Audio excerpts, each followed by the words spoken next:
Welcome to the Racial Violence Hub. My name is Shireen Razak. I'm the Penny Canner Endowed Chair in Gender Studies at UCLA. We have come to the end of the Genocide series with a final closing lecture by Dr. Todne Thomas of Harvard Divinity School. Dr. Thomas closes the series with a lecture entitled Feeling Genocide, Matrifocality and Black Church Arson. As this is the closing, before I introduce Dr. Thomas, I'd like to make a few short opening remarks. First and foremost, I'm so very grateful for the chance to collaborate together in this absolutely brilliant series. And I hope to stay in community with all of you as the Racial Violence Hub enters its 6th year. The series and the hub itself are expertly managed by Sarah Montoya, to whom we owe huge, huge thanks for bringing us all the way from October 2021 to May 2022. Along the way, we've had many brilliant presenters and commentators whose work you will find on the Racial Violence Hub itself. That's racialviolencehub.com. Please check in with the hub and use the resources to teach and to connect with each other.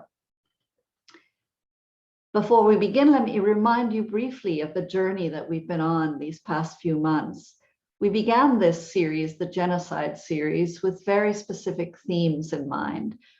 How to think about the politics of genocidal violence, the interconnections between its different registers, how to consider the transnational links between genocidal states, how to understand the operation of interlocking systems of oppression, and how to understand resistance. The opening event was October 19th, 2021, with Dr. Laura Kang, who gave a lecture, Traffic in Asian Women, Categorical Violence and Innumerable Loss.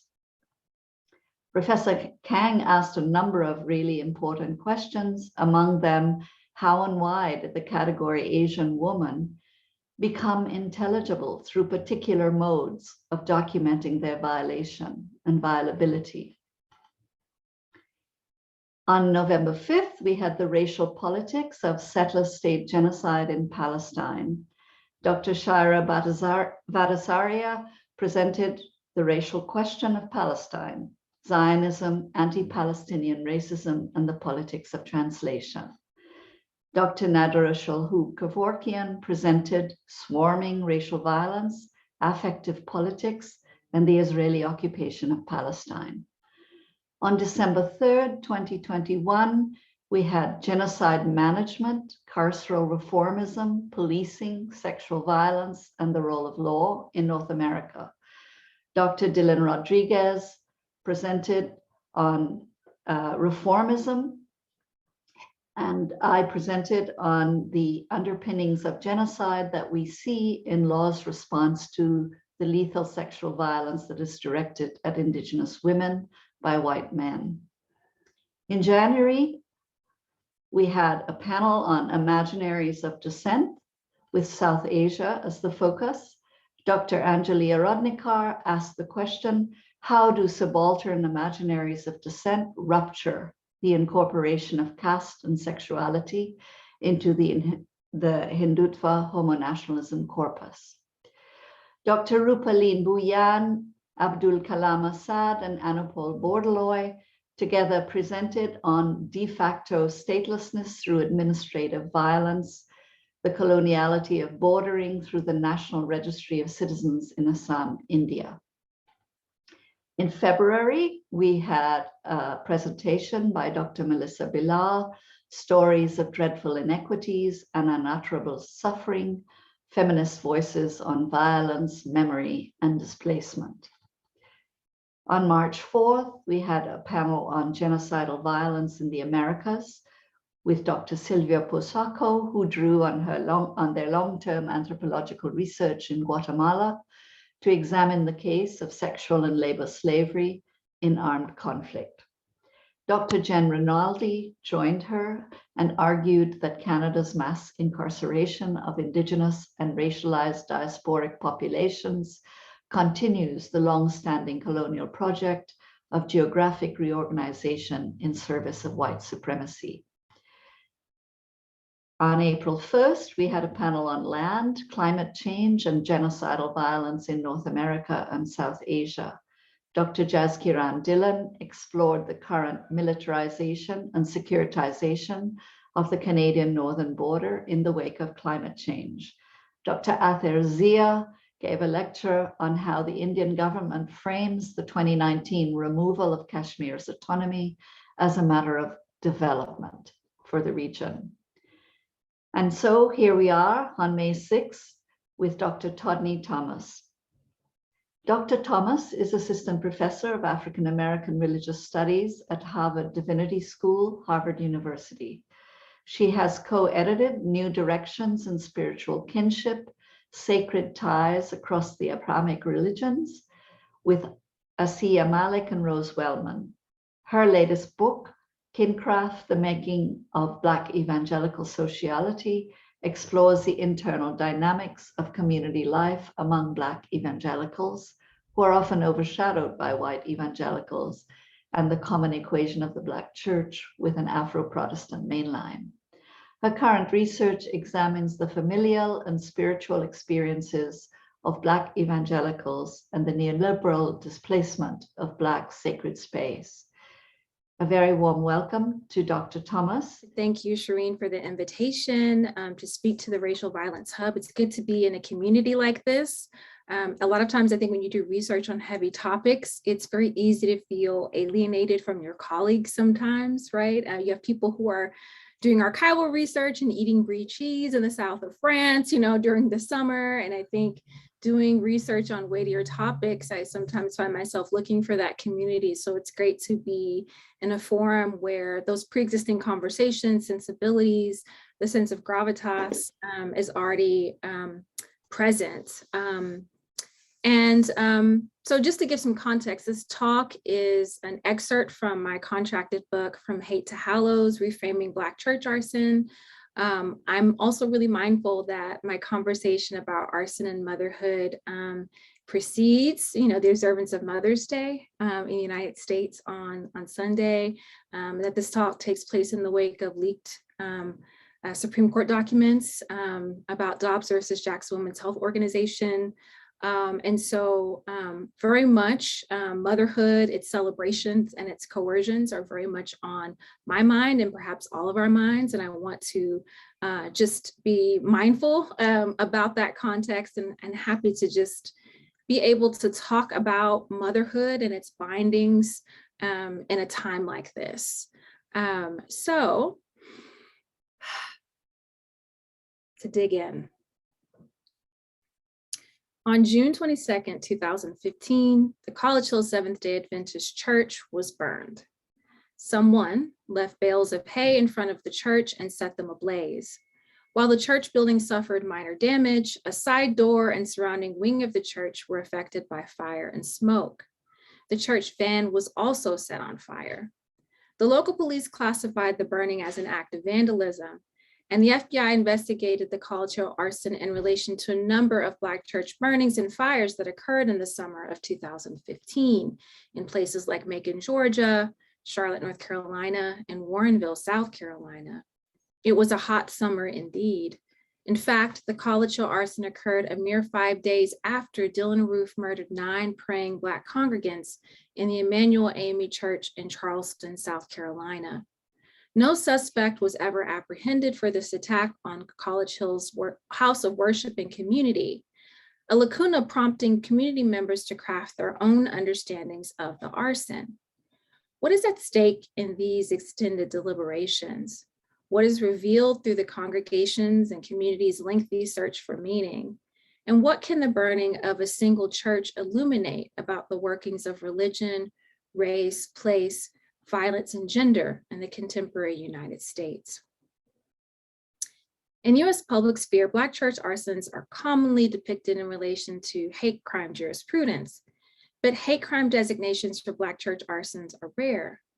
Arsons destroy material evidence that can signpost bias-related motives, but ascribing bias-related intent without such material markers is difficult. Hate crime designations are also contingent upon local, state, and federal precedents, as well as the broad discretionary power given to police in hate crime designations, and the negative impact on cities' reputations of reporting such hate crimes. The legal significance of church arson is also often adjudicated by political stakeholders outside of the community. Popular white-dominated public imaginaries depict Black church burnings as an aberration to a tolerant US multicultural present, or a relic of white supremacist violence. According to race scholar Matthew Howdick, public rhetoric that frames Black church arsons as episodic frequently dismisses racialized violence, disarticulates violent events from social structures, and locates the anti-Black racism of Black church burning far afield from white liberal realities. Black church arsons are thus considered accidental and unfortunate, but also an inaccurate reflection of US racial inequality. Public accounts of Black church arson in relation to anti-Black racial and religious bias or liberal multicultural aspirations typically do not investigate critically why Black church arsons are a feature rather than an aberration of late 20th and early 21st century US society.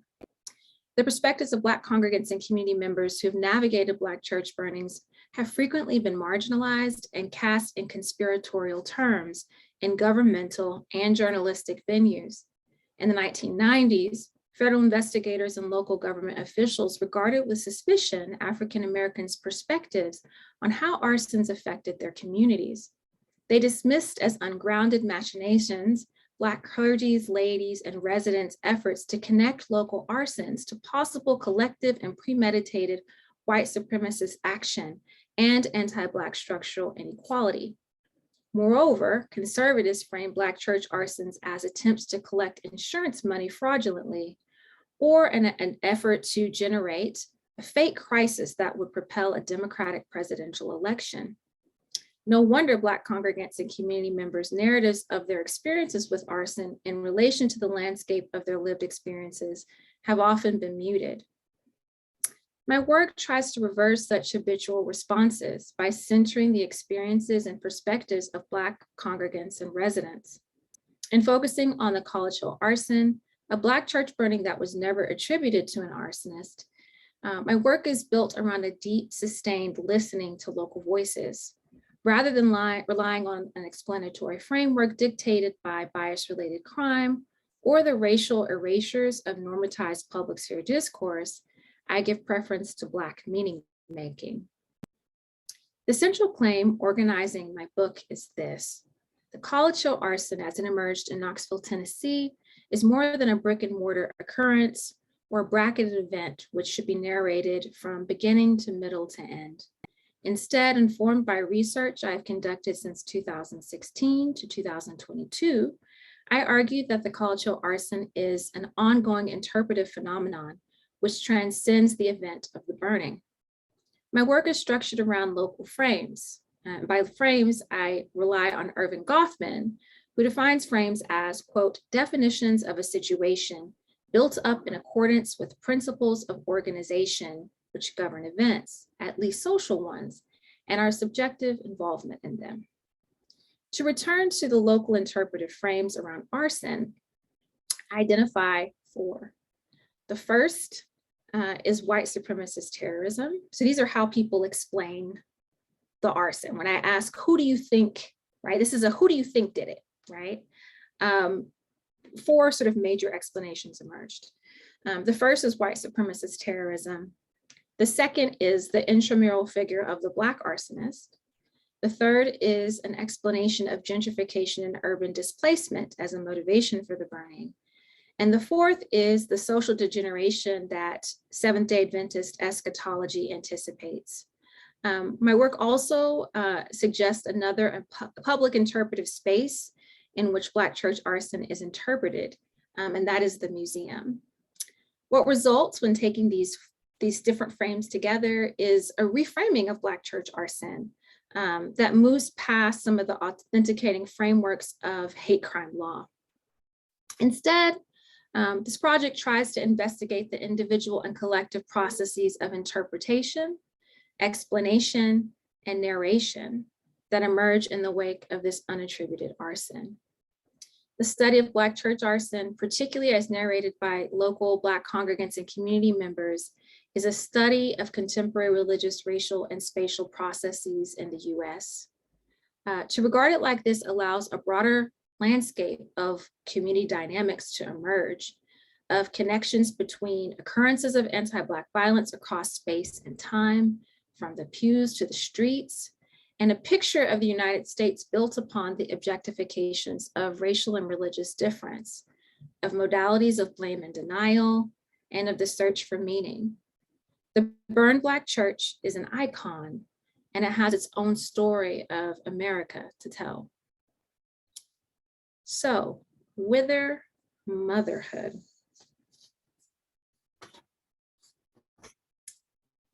This is sort of the heart of the project, and also an effort to sort of tell the truth about how this project came to be, right? There is a line of a poem I encountered. The poet is anonymous, but it says, "My mother was my first country, the first place in which I ever lived." And so I think it's very interesting to think about how motherhood sort of orients our relationship to space and the sacred and home.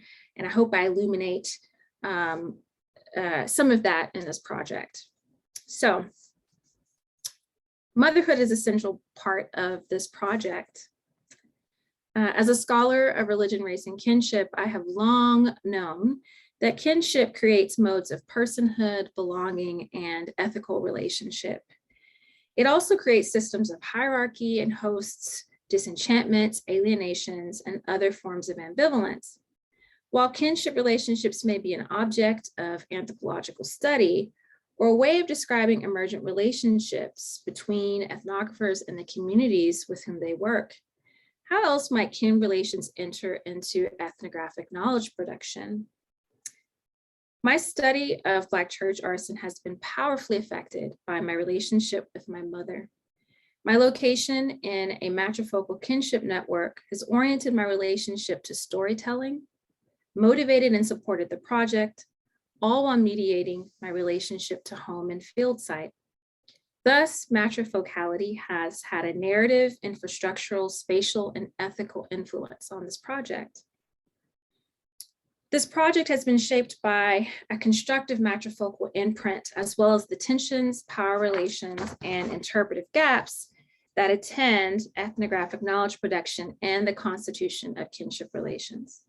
So to define matrifocality, matrifocality has been defined by anthropologists like Raymond T. Smith as, quote, a property of kinship systems where the complex affective ties among mother and children assumes a structural prominence because of the diminution, but not disappearance, of male authority in domestic relations, right? While Smith's definition describes a social form of kinship that occurs in many Afro-diasporic contexts, a contextually and historically grounded conception that moves away from presumptions of dysfunctional matriarchy, Smith's definition misses the power of the mother in shaping orientations to narrative work and familial and religious solidarities. In my mother's house are many stories. I grew up listening to those stories being told at the dining room table presided over by her and my father during my childhood. My mother, a native of Sweetwater, Tennessee, a small town 45 minutes south of Knoxville, was and remains a legendary cook. Because of her talent and reputation for cooking and feeding people, and because of our home's location in East Knoxville, the side of the city where the majority of Black churches are located, our house was often the house for weekend gatherings. My father, though a man of few words in everyday life, could come to life as a skilled storyteller when he was motivated to do so. I have many memories of seeing my parents and their best friends gathered around the dining room table, happy on their consumption of well-cooked food, listening to him talk about his set of childhood friends, their colorful nicknames, and the local wildlife in his small rural town of Oak Hill, Florida. And in the round of their dining room storytelling, people peppered the company with their questions and sprinkled in their own stories as well. It was here that I learned about the power of story told by people in their own voice. It was my first training ground in anthropology. The stories that have been given space for expression in her house are not the only ones hosted by my mother. This book is a direct outgrowth, a writing outward made possible by my mother's injunction and sponsorship. After the murder of the Charleston Nine and the burning of the College Hill community occurred in June of 2015, right? And this church arson happens in my hometown. I don't know if I made that clear. My mother and I discussed the events in her kitchen. When we expressed our frustrations and cynicism about how the local arson would be investigated, my mother encouraged me to look into it. I responded that the arson could be studied by scholars who lived in the area and that my academic commitments at the time leaned elsewhere. I was an early career professor at the University of Vermont, writing my first book on Black evangelicalism. My mother quipped, quote, "Why become a religion professor if you can't help your own people," end quote. I could find no response better befitting her pointed question than this book. Even more notable than the maternal call to conduct ethnographic research has been the support my mother has given to make this project possible. My mother lodged my son and I, cooked food for us, and along with my niece, provided childcare for me while I conducted research during evenings and over the course of weekends. This is more than the mere matter often pithily discussed on an acknowledgements page. This is the provision of vital, though often invisibilized labor. I think this is where gender studies is really important, right? So to think about the gendering of ethnographic research and domestic labor and assumptions about who the ethnographer is and what their care commitments are. This is a provision of vital, though often invisibilized labor that frequently supports ethnographic research, a research pursuit that often requires a researcher with great command of their time. After all, to make yourself available to collaborators, you must operate on their time and not your own. This can make the execution of everyday parental and domestic responsibilities, plus research and writing tasks, difficult for researchers with family responsibilities, particularly the case for me as a single mother. Moreover, these family responsibilities have racial, gendered, and class inequalities that affect researchers' availabilities to pursue ethnographic research. So there are hierarchies, I think, that are in play that impact people's ability to do ethnography. We need to have more conversations about this. Put simply, my mother subsidized my ethnographic labor with her own, and in doing so, she made this book possible. Her contributions did not only merit mentioning, they prompt us to consider the inaccessibilities of ethnographic research and its privatized or more hidden buttresses and sponsors, the familial and intramural community supports to contemporary ethnographic enterprise that force us to ask questions about who, if anyone, owns ethnographic research, if at all. So it's interesting, I work at Harvard and of course I am paid a salary, but if my mother subsidizes my labor, does she not own my ethnographic work as well? What claims does she have?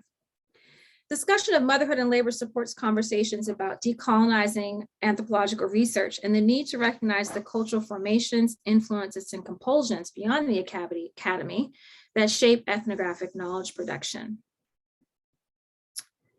So my matrifocal, what I call a matrifocal methodology, right, that this book is informed by a matrifocal method, is not just an outgrowth of the spaces my mother cultivated, but it's also about how my relationship to my mother and maternalism informs my subject position, solidarities, and how I apprehend the world. This includes Black church arson and anti-Black religious violence, for at times they too are mediated by a maternal story. So we're jumping registers here. As an ethnographer, I'm influenced by Black feminist and womanist methodologies that explore the modes of knowing created by and around women. I'm equally shaped by the accent they place on the generative dimensions of religious women's lives. For example, in their outline of a womanist ethical and ethnographic approach, Nikki Young and Shannon Miller include autoethnographic strategies by which they deepen their own lenses of analysis by privileging introspection, experiential epistemologies, and multiple audiences for their work. In addition to natal communities reflexivity, womanist approaches also foreground the lived experiences and ethical insights of Black women. Thus, within Black feminist and womanist epistemologies, the own people ethnography requested by a church-going mother from her anthropologist daughter, as well as the narrative and ethical sensibilities indexed by their shared history and relationship, are important sites for methodological formation and ethical deliberation. My maternal story asserts that people deserve to have spaces for their stories, a table set for their narratives. It assumes that the ties that bind can be tugged to create more spaces beyond a mother's house. This book descends from such a sensibility. In thinking about matrifocal methodology as ethics, I do not mean to reproduce a simplistic rendering of mother-daughter relationships or evoke the cultural norms of maternal service and daughterly obedience. I am aware that one cannot presume, okay, first I would like to say that when my mom asked me to do this and I almost inserted my raw field notes, I was very angry. And I still have the field notes that talk about how I did not want to write this book, right? That I was already busy, single mom, new job, trying to finish a book. People were dying every day. The police, the last thing I wanted to do was write about violence, and I resented the ask, right? So I don't want to make this seem like a kumbaya story. If this was a difficult ask, and I have archived my adverse response to the request by my mother. But I'm also aware that one cannot presume that maternal desires can be fully known and realized by daughters. With Maggie Nelson and On Freedom, 4 Songs of Care and Constraint, I can say that, quote, even if one wanted to make work that pleased others or mothers, one would have to presume to know in advance what those others or mothers liked or needed, a presumption that comes with its own set of ethical thorns, end quote. Though I can conduct work at my mother's behest, I may not necessarily have generated a book that she deems worthy of merit. You know, in fact, I sent her that introduction. She said, sounds important, which is a very nice way of saying, I don't understand what you're talking about. So I'm not sure if my mom's on board. And of course, there's the potential to generate a book that is displeasing to one's mother or the peers in her community. This means acknowledging that it's not only my reputation at stake in this project, but hers as well. So I want to skip forward. I talk a little bit about how my relationship to East Tennessee is mediated by my maternal genealogy. I can go back to, at least in our family line, we've been in the area for almost 200 years, right? So the ties that connect me to Knoxville, to East Tennessee, this project are very deeply historical, and they're mediated by my mother and her relationship to place, right? That there's a term that Frank X. Walker coined called Afrolatchian, that I am an Afrolatchian woman, right? A Black person from Appalachia. And that identity is almost 2 centuries, at least, right? This is as far back as we can go, at least 2 centuries old in terms of my own genealogy. But I wanted to skip ahead and talk a little bit about some of the sort of colonial, decolonial relationships to place. So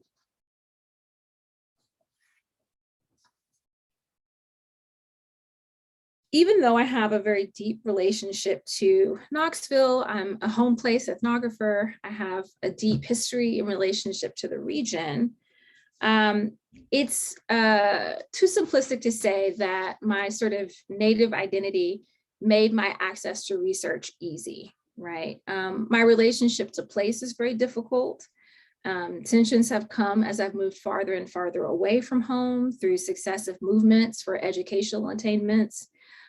Describing myself as a Knoxville native didn't necessarily earn people's trust. People wanted to know what high school I attended, what side of town I was from, what street I grew up on, who my people were, and where they were from. At times, my relationship to Knoxville or my mother's name opened doors for me. In other instances, the time spent away from home, my residence in New England, the waning of my accent, And even my educational attainments marked me as suspect to Knoxville residents, right? Once, after requesting an interview, an African-American woman community leader chided me for leaving home. She wondered why so many young, bright Black people chose to make a life elsewhere rather than sharing their gifts with their home community, right? I had no answer for her question. But even now, I must acknowledge that my path away from home to a resource-rich institution does perpetuate the brain drain that has long characterized the coloniality of higher education, right? I must acknowledge she's right in a way. I also am aware that on the part of some positivists, right, my relationship to place as a home place ethnographer casts some suspicion around this project as an example of what people have referred to colloquially as me search, right? But it's important to note that home is not always a soft place to land, nor are home ties universally respected. I'm particularly inspired by the work of Aimé Villarreal, who writes about anthropologura as home place ethnography. And Villarreal writes, quote, "We are advised to leave in order to come back because the institutions where we earned our degrees do not value or hire homegrown scholars," end quote. She also notes that home place ethnography is also often besieged by ambivalent dynamics. Villarreal here, quote, "Home holds us accountable to its failures and possibilities, a place of healing, a place to be nurtured, cultivated, and revitalized through homework," end quote. The prospect of writing for my mother creates a layer of accountability to her, our community, our interlocutors, and our ancestors. So this idea that me search is easy, Villarreal dispels that, and my own research tries to dispel that, right? The sense of accountability, responsibility is quite heavy and fraught. Though I cannot know whether the text will please them, I hold a great deal of personal concern about the local reception and perception of this work. And I write out of acknowledgement that I owe my home folks for their kindness and their endurance. Thus, in my mother's house, there are many stories and obligations, a call and response by the mother, an expectation of a return on the family and community investments that were poured into me in my growing up.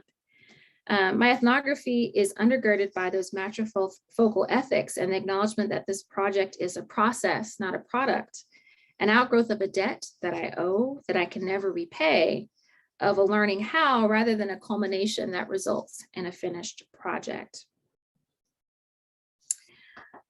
So I'd like to talk a little bit about the Black Mother Church, right? And the significance of motherhood in terms of thinking about Black church belonging, identity, and ecclesiology.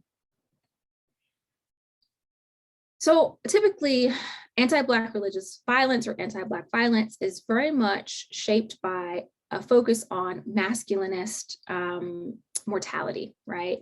It's for that reason that scholars like Kimberly Crenshaw had to create the hashtag say her name, right? And one of the really important things I try to tease out in this book is, and question is, why hasn't Black church arson been understood or rendered or thought about as a gendered phenomenon, right? We know that Black churches are heavily populated, in fact, overpopulated by Black women. We can think about, one of the most iconic examples of Black church burning is the 16th Street Baptist Church, where 4 girls were murdered. And so I tried to also, in thinking through motherhood and matrifocality, also think about the gender dimensions of Black church arson, which are, as far as I know, never really been discussed, right?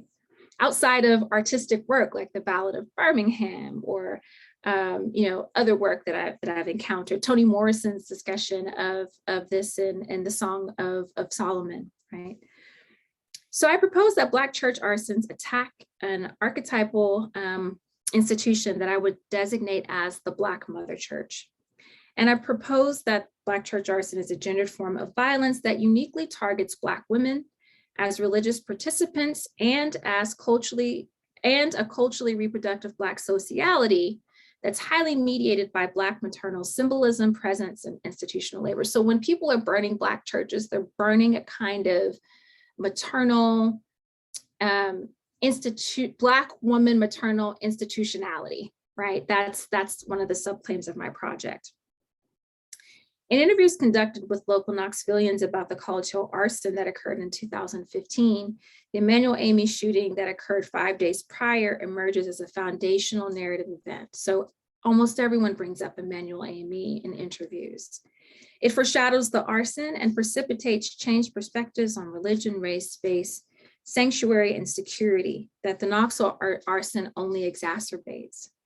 The news of the shooting of 9 congregants engaged in a Wednesday night Bible study at Mother Emmanuel Amy found me at a writer's retreat in Costa Rica. You know, I hurriedly wrote a blog for my religion department, but I sat with, and this is what we're talking about, feeling genocide, I sat with very complex feelings, right? The truth of the matter was that the Emmanuel Amy shooting generated very personal and direct concerns for my mother's safety. Right. So this is not just an isolated event or something that happened over there, that even as people bring up Emmanuel in their interviews, Emmanuel was personally impactful to me, right?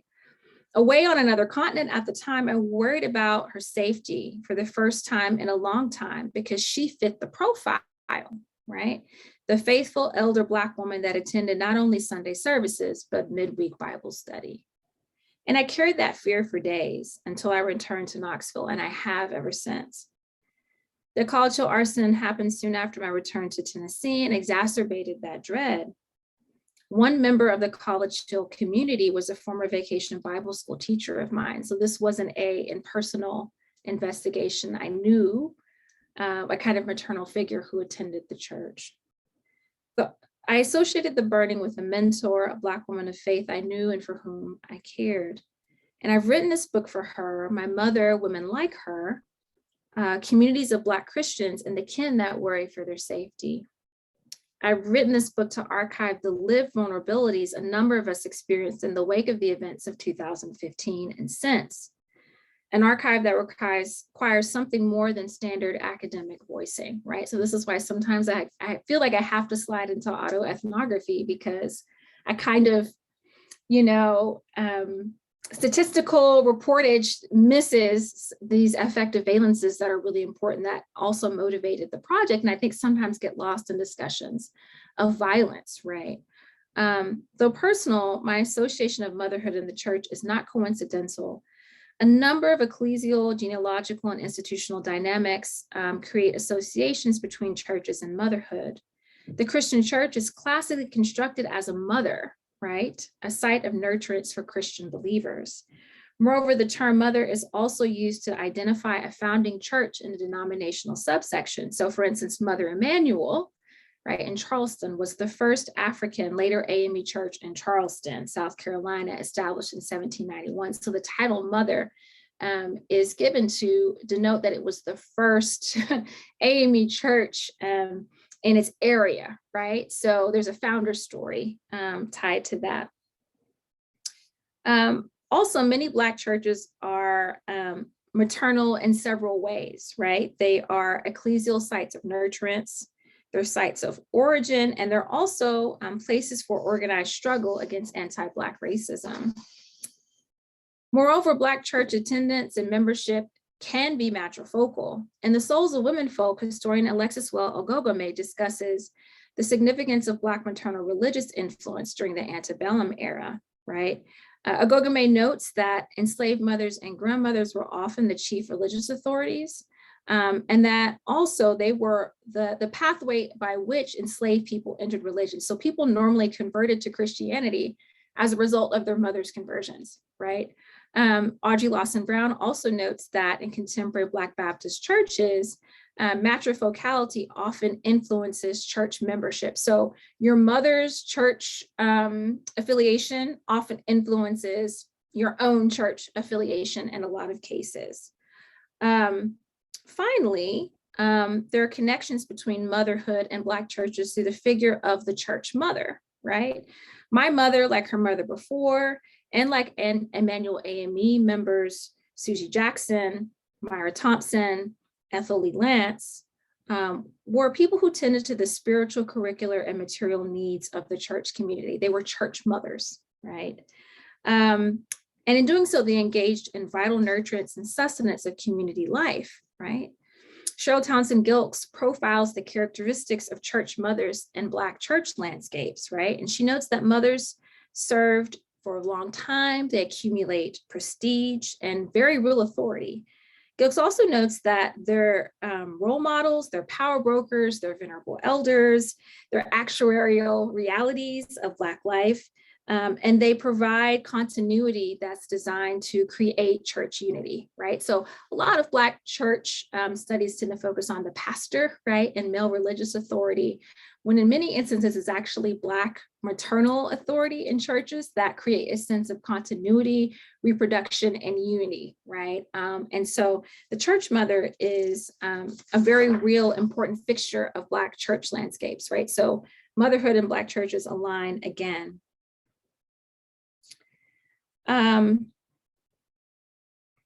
As I revisit the question, what are white supremacists trying to destroy when they enact violence against Black church communities, whether by fire or bullet? I return to my original insights about Black sociality with a qualification that the target is Black sociality. Like, what are they trying to burn? They're trying to burn Black sociality, but they're trying to burn a sociality that's highly mediated by a culturally reproductive Black maternity. I know that this claim may seem shaky, right? And to be sure, I'm nervous because this is, still a very new argument, but I want to return to the events of Mother Emanuel AME, right? On June 17, 2015, we might be tempted to read the events at Mother Emanuel through a masculinist frame. When asked by Tywanza Sanders, right, a 26-year-old Emanuel member who he would eventually murder, why he was committing the shooting, Dylan Roof was reported to have responded, and I quote, "I have to do this because y'all raping our women and taking over the world," end quote. Roof's response reflects white supremacist worldviews that interconnect white nationalism and populism, the idea of a pure white nation state that is under siege, threatened by a ravaging Black procreativity. The longstanding symbol of this threat is the racial scapegoat of the Black male rapist. This trope has resulted in vigilante violence against not only Black men, but Black community members more broadly. But the majority of those whom Dylan Roof murdered were Black women. And thus a gendered analysis is needed that can account for the significant loss of Black church women's lives, right?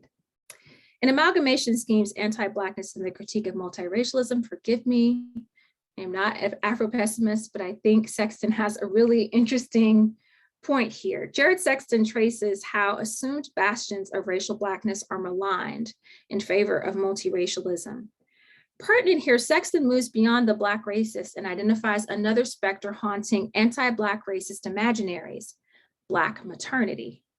Sexton writes, and I quote, it's worth quoting, "But far more frightening than the specter of a menacing hypermasculine Black rapist committing acts just as real and demeaning as sexual rape is the trope of an irresistible cosmic Black maternal body, a region of distorted space-time with the field of gravitational attraction so intense that its escape velocity exceeds the speed of light," end quote. It's almost like the idea of Black maternity as a black hole, right?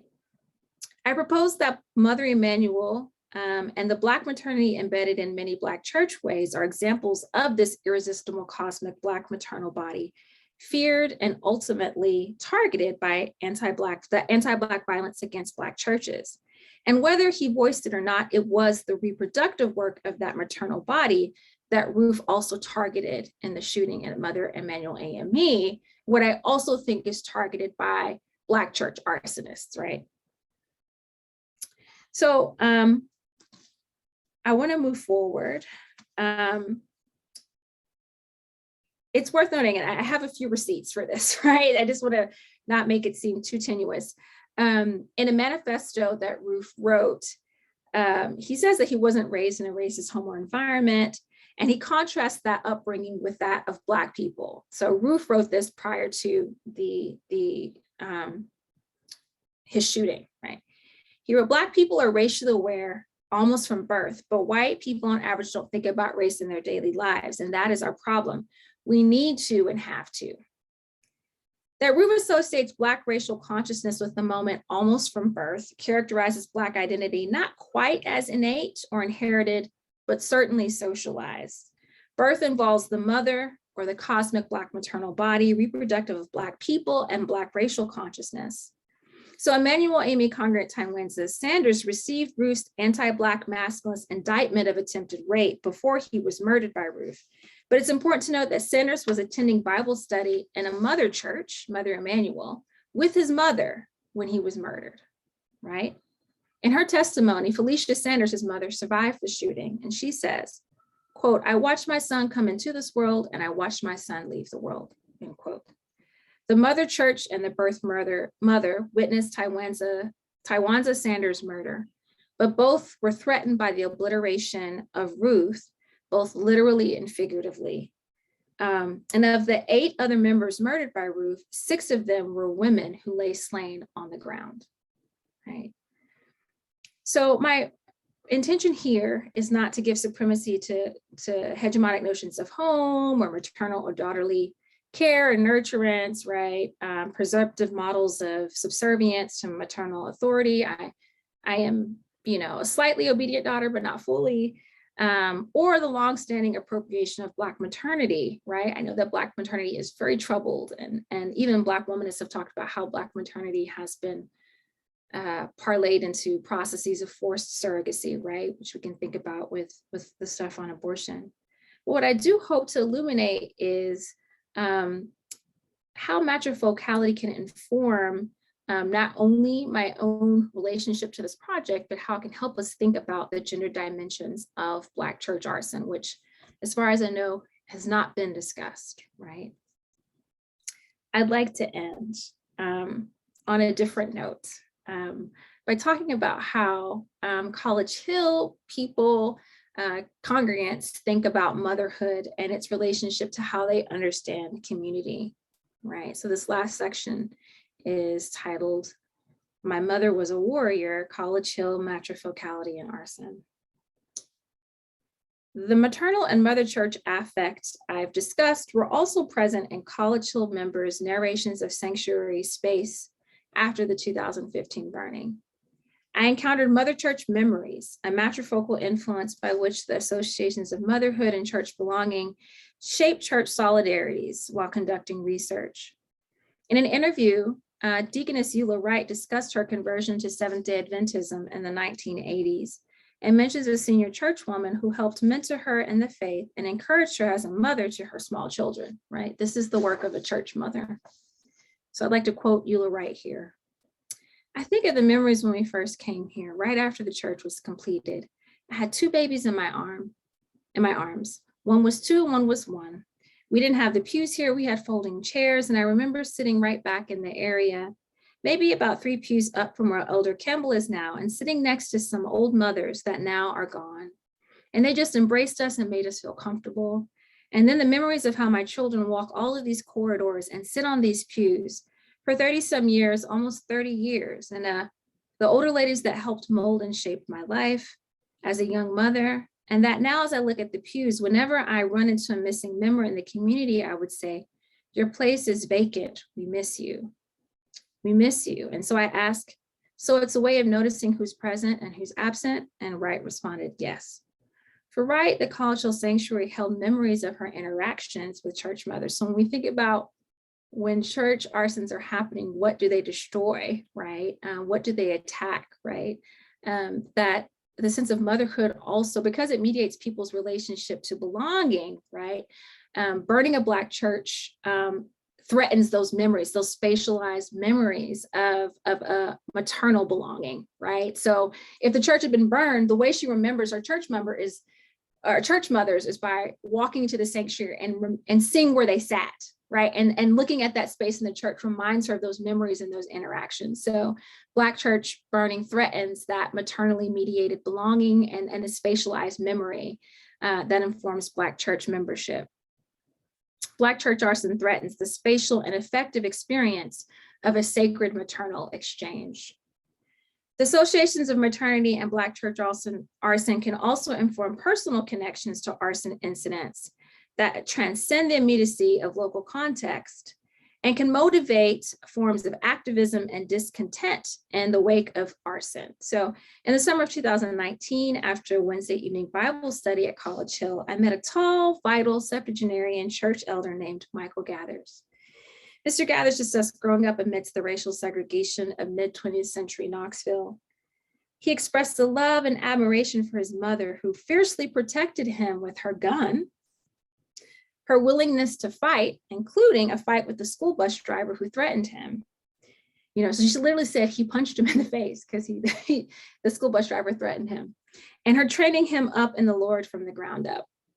He said that he often contemplated taking his mother's name along with his father's name, a testament to his love for all that she did for him.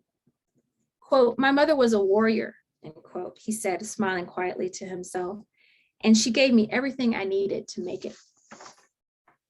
After talking about his mother's violent protection, he then segued immediately into discussing the 16th Street Baptist Church bombing in 1963.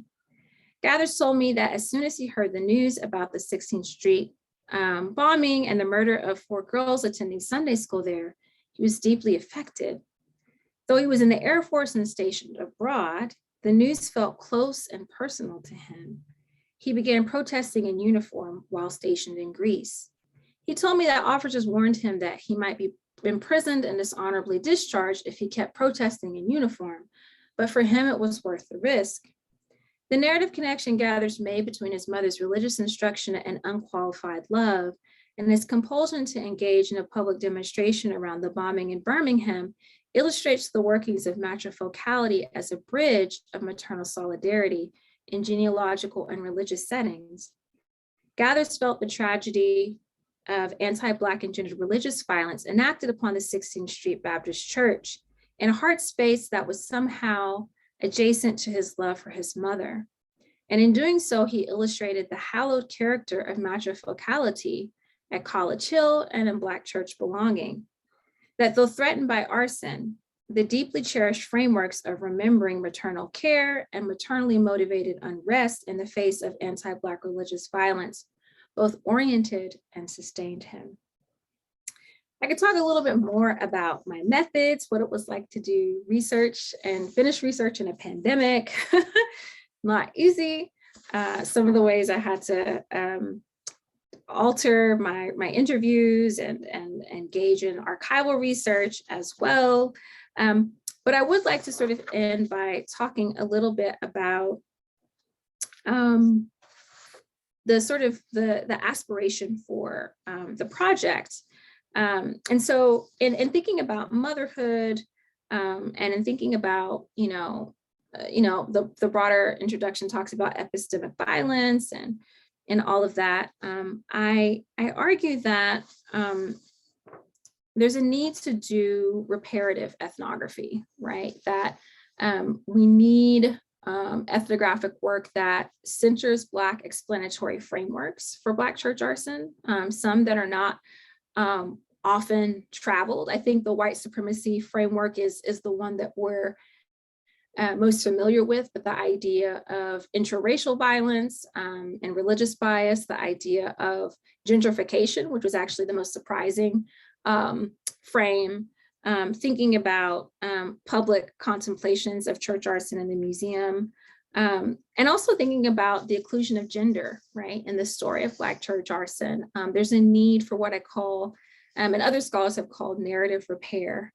And I also think of reparative ethnography as representational reparations, right? That as critical Black study challenges some of the epistemes of social science, and I'm thinking about Sadia Hartman and Catherine McKittrick. This project is in its location as like a home place ethnography, as something that comes out of the command of the mother, really desires to sort of create points of repair by centering those narratives and centering the moral visions that Black congregants and Black community members in Knoxville have for the United States.